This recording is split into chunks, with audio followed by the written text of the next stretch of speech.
네, 윤석열 전 대통령이 내란 혐의 1심 재판에서 무기징역을 선고받았습니다. 네, 관련 내용을 홍정석 변호사, 양지민 변호사와 짚어보겠습니다. 어서 오십시오. 안녕하세요. 네, 윤 전 대통령과 피고인들에 대한 선고 장면 다시 한번 보시고 이야기 나눠보겠습니다. 먼저 윤석열 피고인에 대해서입니다. 범행을 직접 주도적으로 계획했고 다수의 많은 사람들을 범행에 관여시켰습니다. 다만 아주 치밀하게 계획을 세운 것으로 보이지는 않습니다. 물리력의 행사를 최대한 자제시키려 했던 사정도 보입니다. 실탄 소지나 직접적인 물리력, 폭력을 행사한 예는 거의 찾아보기 어려웠습니다. 주문을 선고하도록 하겠습니다. 피고인 윤석열을 무기징역에 처합니다. 피고인 김용현을 징역 30년에 처합니다. 피고인 노상원을 징역 18년에 처합니다. 피고인 조지호를 징역 12년에 처합니다. 피고인 김봉식을 징역 10년에 처합니다. 피고인 목현태를 징역 3년에 처합니다. 피고인 김용군과 피고인 윤승영에 대해서는 무죄를 선고합니다. 네, 비상계엄 선포 443일 그리고 기소 389일 만에 사태의 정점에 대한 법원의 판단이 나왔습니다. 내란죄가 앞서 한덕수 전 총리와 이상민 전 행안부 장관에 의해서 재판부에서 일단 인정이 됐기 때문에 이번에도 내란죄가 인정이 될 거라는 거는 어느 정도 예상을 하셨을 것 같은데 그게 사형이냐 무기징역이냐 이걸로 갈리는 거 아니겠습니까? 맞습니다. 예상하셨습니까? 양형은 제가 예상한 것보다 좀 낮게 나왔다 그렇게 말씀드릴 수 있을 것 같고요. 사실 분위기상 오늘 그 지기현 재판장의 스타일상 요약본을 가지고 나올 거라고 생각했는데 실제로 전 판결문을 읽지 않고 본인이 생각하는 것을 판결문을 보지 않고 얘기하는 모습을 많이 보실 수 있었을 겁니다. 굉장히 수사권부터 해서 사실 인정 여부, 법리 여부, 그리고 양형까지 상당히 많은 양을 얘기하면서 법리 부분까지는 굉장히 중형이 선고되는 내용들로 채워져 있었습니다. 말씀하신 것처럼 내란죄가 성립하는데 앞선 한덕수 전 총리나 이상민 전 장관의 재판부와는 약간 결을 달리해서 법리 부분에서 우리나라 형법 91조 제2호를 위반한 사유를 굉장히 구체적으로 얘기를 하면서 굉장히 중형에 해당하는 그런 사유들로 판결문을 많이 채웠는데요. 양형 부분에서 윤석열 전 대통령에 대한 감형 사유를 여러 가지를 얘기를 했습니다.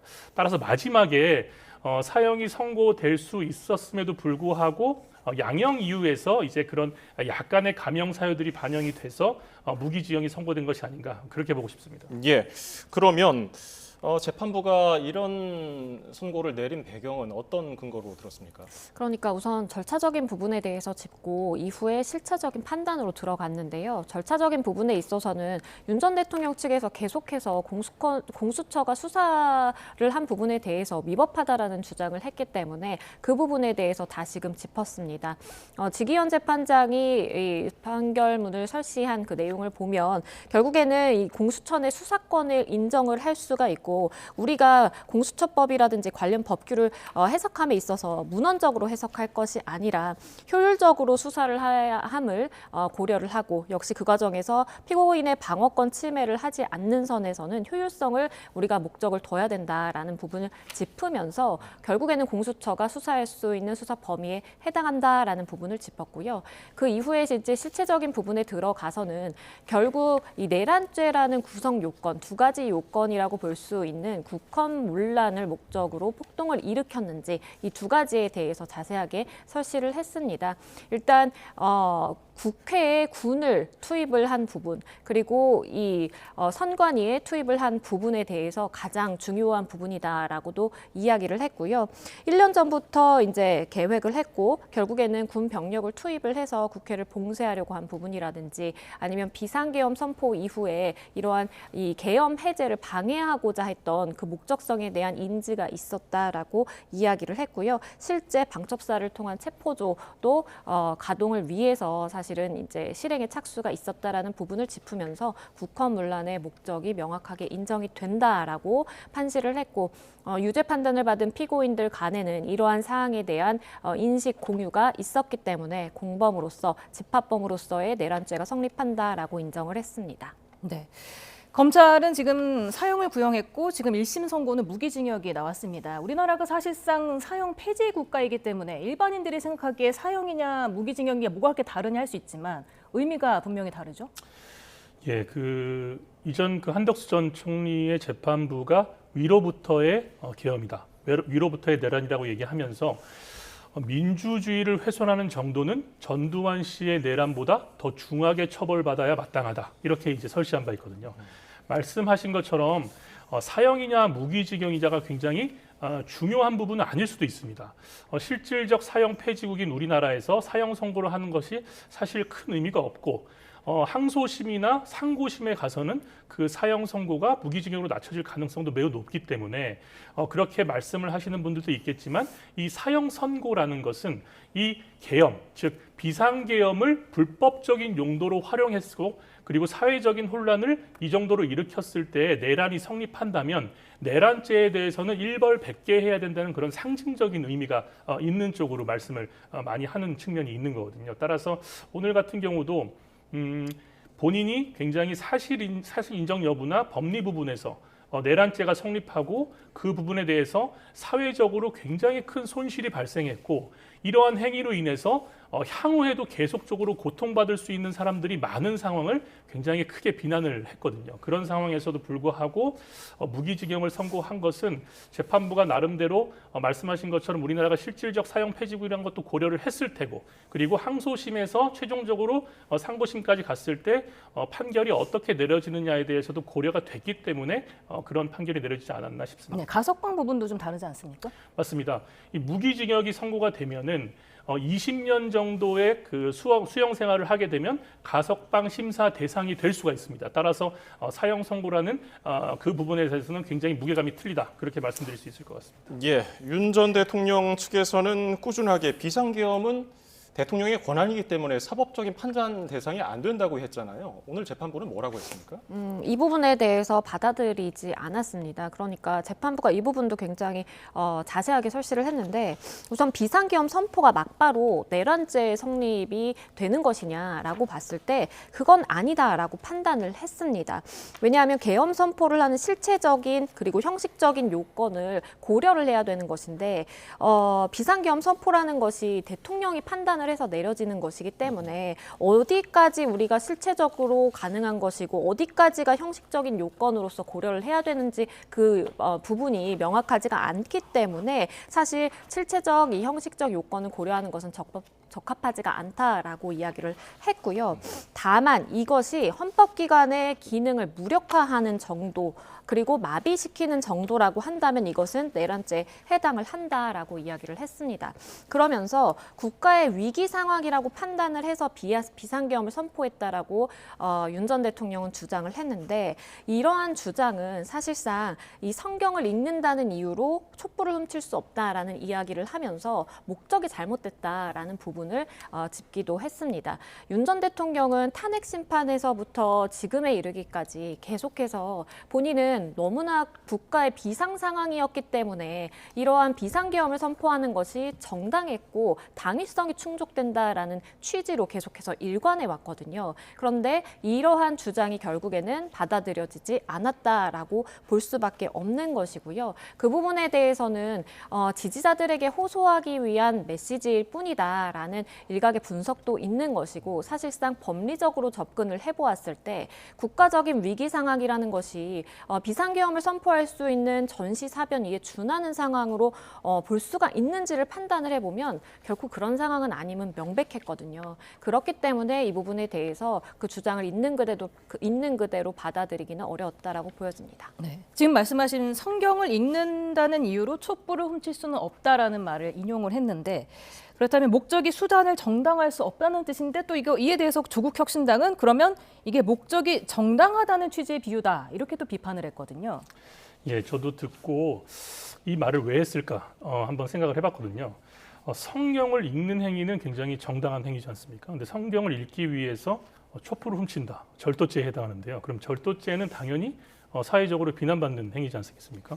그럼 지금 국헌문란에 대한 목적을 가지고 있어야 내란죄가 성립하는 것이거든요. 따라서 목적에 대한 판단을 하는데 지금 지기현 재판장은 수단의 얘기를 꺼냈습니다. 따라서 그 비판하는 측에서는 아니 목적에 대해서만 정확하게 판단을 하면 되고 그리고 내란죄는 지기현 재판장도 오늘 얘기를 했듯이 결과범이 아니라 위헌범이기 때문에 위험을 초래할 가능성으로도 충분히 처벌할 수 있음에도 불구하고 수단 얘기까지 간 것에 대해서 약간 비난을 하고 있는 그런 취지라고 보입니다.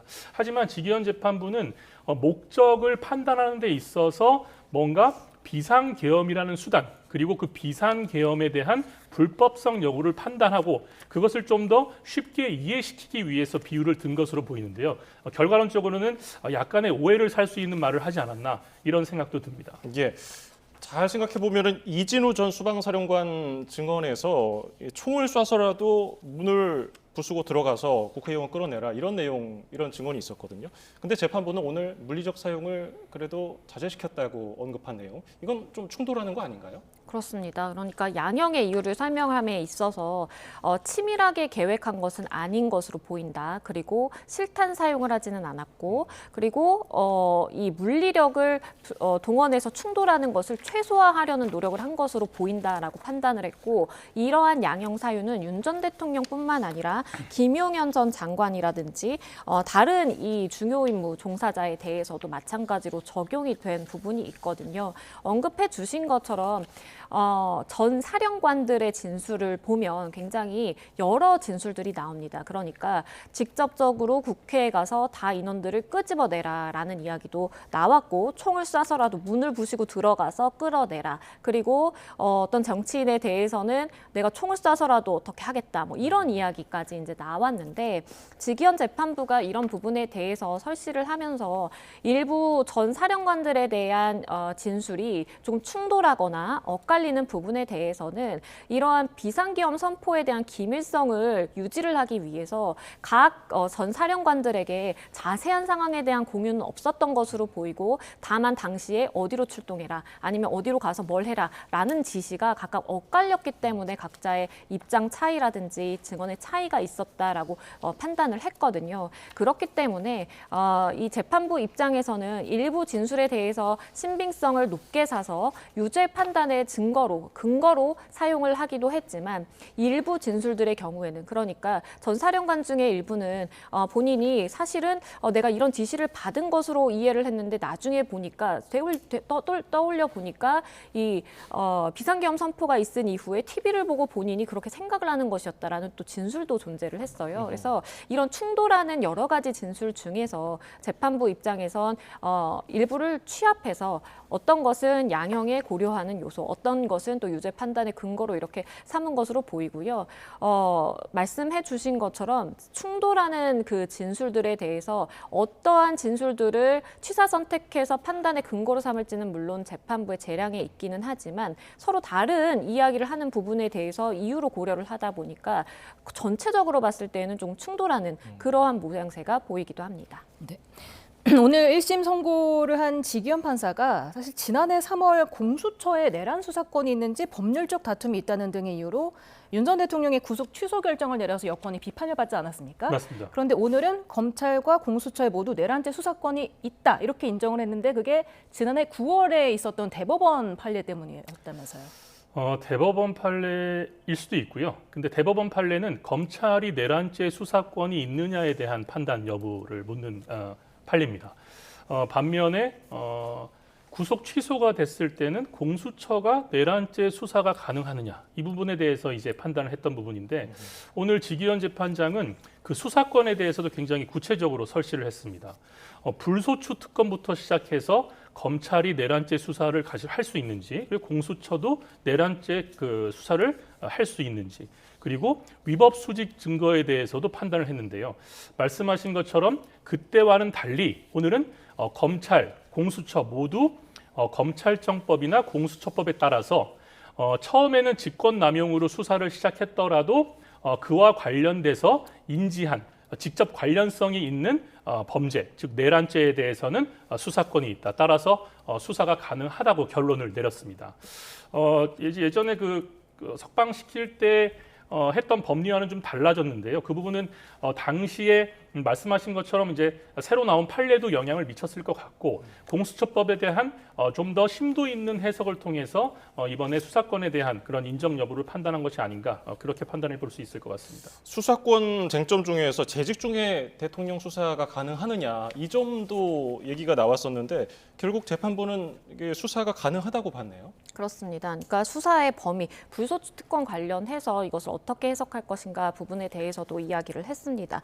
이야기를 하면서 이 대만 형법과 일본 형법에 대해서도 이야기를 하면서 자세하게 설시했는데요. 일단 불소추 특권이 있다라고 하더라도 충분히 재직 중에 대통령에 대해서 수사가 개진될 수는 있다라고 보아야 된다라는 이야기를 했고요. 불소추 특권이라는 것은 대통령직을 원활하게 수행하기 위해서 보장되는 하나의 권리인 것인데 이것이 아예 전면적으로 수사에 허용이 되지 않는다라고 본다면 사실상 대통령직을 원활하게 수행한다라는 그 목적, 최소한의 목적을 넘어서는 어떻게 보면 특권을 누린다고 볼 수 있는 측면이 있기 때문에 이렇게 해석할 수밖에 없었던 그런 상황으로 보입니다. 지기현 판사 또 이유와 목적을 혼동한 것 같다라고 말을 하면서 그러니까 국가 위기 상황이라 판단했더라도 이게 동기나 이유 명분에 불과할 뿐 군을 국회에 보내는 목적이라 할 수 없다고 비판을 했는데 또 이런 얘기도 했습니다. 선진국은 의회와 대통령의 첨예한 갈등으로 가지 않는 제도적인 장치가 있다. 이 부분은 또 이제 또 목적의 정당성에 또 힘을 실어주는 뭐 그런 비판을 또 받을 수 있을까요? 그 부분도 이제 그 오늘 판결문의 내용 중에 사실 쭉 가다가 사실 이해하기 좀 어려운 논리를 좀 드는 측면들, 아까 말씀하신 성경을 읽는데 촛불을 훔치는 행위 이런 말들에 대해서 뭔가 오해를 살 수 있는 여지를 남기지 않았나 그런 생각이 들거든요. 국헌 문란의 목적을 가지고 있는 부분에 대해서는 지기현 재판장도 인정을 했습니다. 명백히. 아무리 국가 통수권자라도 그러한 권한 행사에 있어서 할 수 있는 것과 할 수 없는 것이 있다고 얘기했고 비상계엄 선포로도 할 수 없는 권한의 행사는 엄격하게 금지돼 있고 그거의 대표적인 사례가 국회를 마비시키는 행위. 즉 이번에 비상계엄을 선포하면서 국회를 봉쇄하라고 명령한 행위가 해당한다고 이렇게 얘기를 했거든요. 따라서 이 부분을 고려를 했을 때 국헌 문란 목적을 설명하면서 굳이 그런 말들을 했어야 되느냐 그런 생각이 들 수도 있는데 지기현 재판장은 나름대로 재판 연구관을 굉장히 오래 했거든요. 6년 정도 했기 때문에 이런 법리를 설명하면서 본인의 스타일상 최대한 쉽게 그것을 이해시키기 위해서 말을 한 것으로 보이는데 오히려 그것이 좀 더 어렵게 이해가 되고 납득할 수 없는 측에서는 그것을 오히려 비난의 빌미로 쓸 수 있도록 되는 여지를 주지 않았나 그렇게 보입니다. 예. 그리고 계엄 당시에 민간인 신분이었던 노상원 전 정보사령관의 수첩 관련해서 뭐 버거집에서 회동을 갖기도 하고 여러 가지 이슈가 있었는데 윤석열 전 대통령이 그 계엄 선포 1년 전부터 계엄을 계획했다는 주장은 증거가 부족하다면서 수첩도 좀 조악하다고 했거든요. 이건 어떤 판단입니까? 그러니까 이게 재판이 진행이 되면서 공소장 변경이 한 차례 있었습니다. 그러면서 노상원 전 사령관의 이제 수첩이 계기가 돼서 사실상의 계엄에 대한 모의가 처음에 공소 제기를 특검 측에서 했을 때 특정을 했던 시점보다 1년 이상 이제 가까운 시간 동안 이 앞당겨지는 그러한 이 공소 변장이 변경이 됐거든요. 예. 이 부분에 대해서 윤 전 대통령 측에서는 굉장히 강하게 이제 반발을 했었는데 이 부분에 대해서 그러니까 이 사실 인정 쟁점에 대해서 경위 부분에 대한 설명을 하면서 1년여경부터 계획을 했고 장기 독재를 하기 위한 목적으로 이렇게 내란을 한 것이다라는 특검의 이야기에 대해서 인정하기 어렵다라고 지기현 재판장이 설시를 했습니다. 그 이유로 들었던 것이 언급해 주신 것처럼 노상원 전 사령관의 수첩의 경우에 작성 시기에 대해서 특정하기 어렵고 그리고 그 수첩이 이 발견된 장소라든지 그리고 보관되어 왔던 그 과정이라든지 이런 것들을 보았을 때 중요한 사항이 담긴 그러한 수첩으로 볼 수 있는 정황이 부족하다라고도 이야기를 했고요. 또 내용 등이 조악하다라는 표현도 했습니다. 그렇기 때문에 결국에는 노상원 전 사령관의 수첩에서 여러 가지 계엄과 관련된 구체적 행위들이 많이 이제 기재가 되어 있었는데 그 부분에 대해서는 직위원 재판부는 사실상 받아들이지 않은 것으로 보여졌고 그렇기 때문에 내란을 모의했다라는 그 시점에 대해서도 특검 측에서는 공소장 변경을 했지만 그 시점의 특정에 대해서 받아들여지진 않았습니다. 네, 지금 이렇게 말씀하신 대로 노상업 수첩에 대해서 중요한 증거로 보지 않았는데 이게 지금 2차 종합특검의 수사 대상 아니겠습니까? 그럼 향후 재판에도 영향을 미치는 거 아닐까요? 사실 특검은 노상원 수첩을 스모킹 건이라고 판단을 했거든요. 그래서 말씀하신 것처럼 공소장 변경도 했고 그리고 특검의 논리는 굉장히 이 비상계엄 자체, 즉 내란으로 인정된 이 행위 자체가 굉장히 오랜 시간 준비된 것이다. 이렇게 이제 보고 그래서 죄가 더 중하다고 이제 판단을 했는데 오늘 직위원 재판부는 오히려 그 사실 인정 부분에서 군 투입을 결심하게 된 경위를 설명하면서 특검의 그런 사실관계를 부인하고 2024년 12월 1일에 오히려 더는 참을 수 없다. 무력을 동원해서라도 국회를 제압해야겠다. 이 말에서 시작됐다. 이렇게 이제 봤습니다. 그렇다면 준비 기간이나 이런 실행의 기간이 굉장히 짧아지는 셈인 거죠. 따라서 노상원 수첩이 증명력이 부인되고 증거로서의 가치를 잃는 순간 그 시기, 준비하는 시기가 짧아지고 직위원 재판장의 양형의 이유에도 나타나 있듯이 굉장히 실행의 시기가 짧았고 그리고 약간 어설픈 계엄이었다. 이런 내용들이 나오지 않습니까? 따라서 거기에 대한 논리를 제공하게 된 그런 빌미를 줬는데요.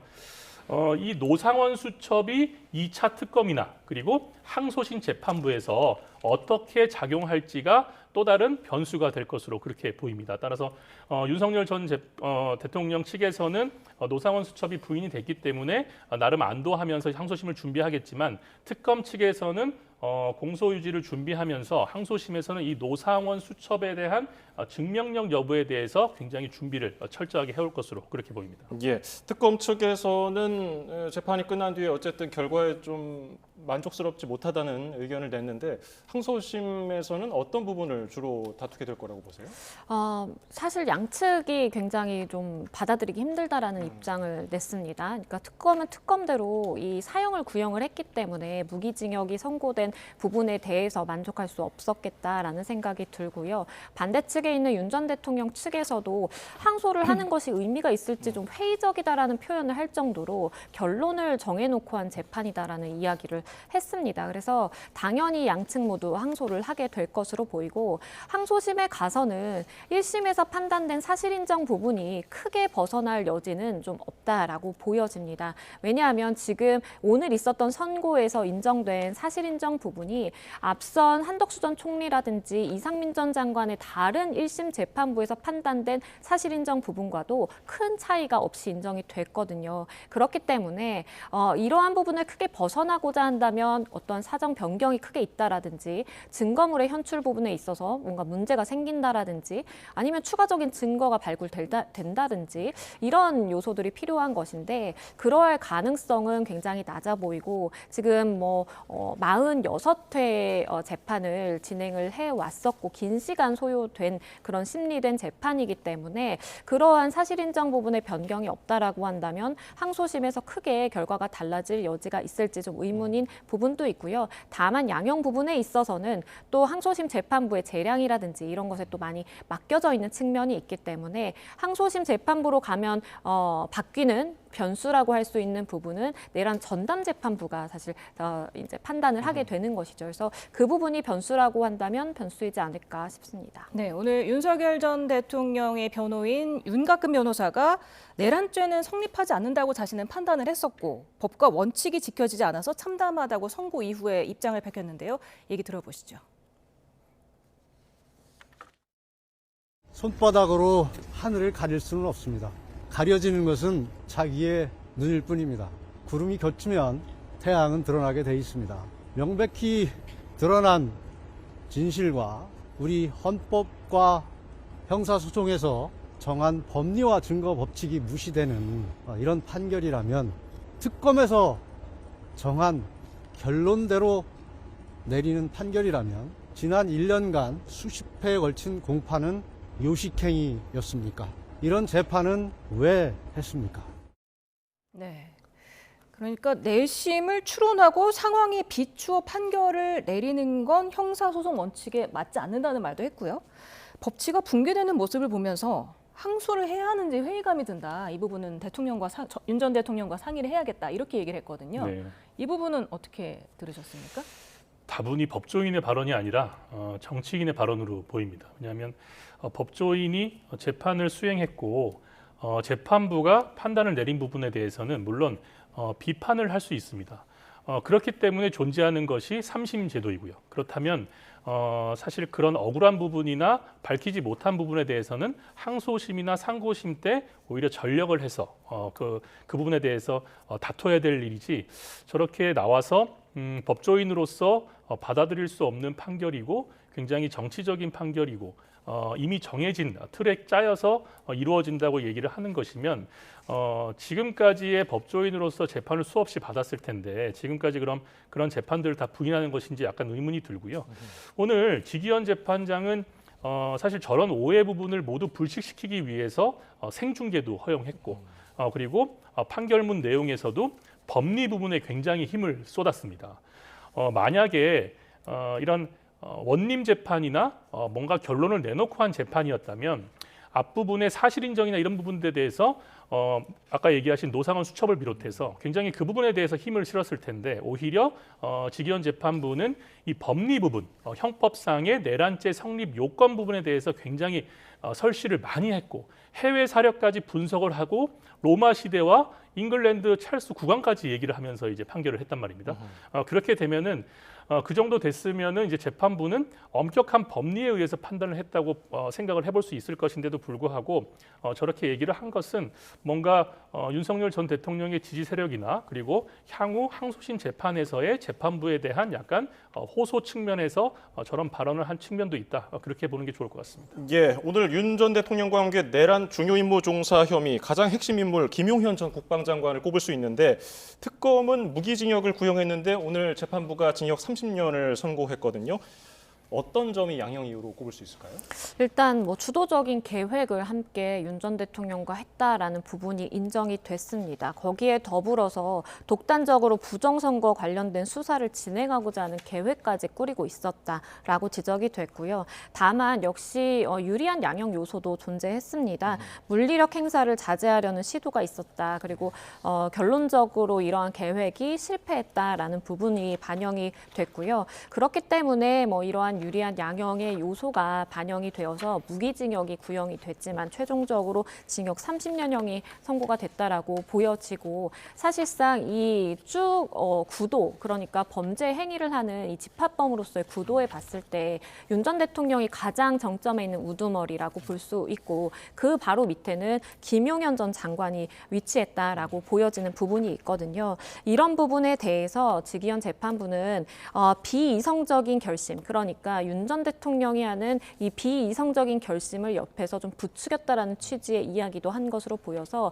그러한 행위에 대해서 굉장히 비난 가능성이 높음을 꼬집기도 했습니다. 네, 앞서서 윤 전 대통령에 대해서 오늘 사형이 선고될 것으로 예상하셨다고 하셨는데 그렇다면 2심에서 사형이 선고될 가능성 혹은 또 감형될 가능성 어떻게 보십니까?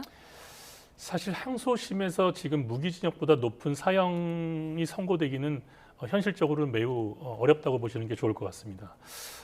감형 사유도 사실 이제 항소심에서는 양형에 대해서 다툴 여지가 굉장히 이제 많아 보이는데요. 양형에 대해서 얘기하면서 윤석열 전 대통령이 태도를 바꿔서 뭔가 어느 부분에 대해서는 인정을 하고 어느 부분에 대해서는 사과를 할 가능성도 배제할 수가 없거든요. 그렇게 되면은 그것이 충분한 감형 사유로 반영이 될 수도 있습니다. 그리고 이것은 법적인 부분과는 약간 무관하게 정치적인 상황이나 요소에 따라서도 뭔가 형에 반영이 될 여지도 항소심 때는 충분히 있을 가능성이 있기 때문에 저는 형이 오히려 가중될 가능성보다는 감형될 가능성이 더 높다 그렇게 보이고요.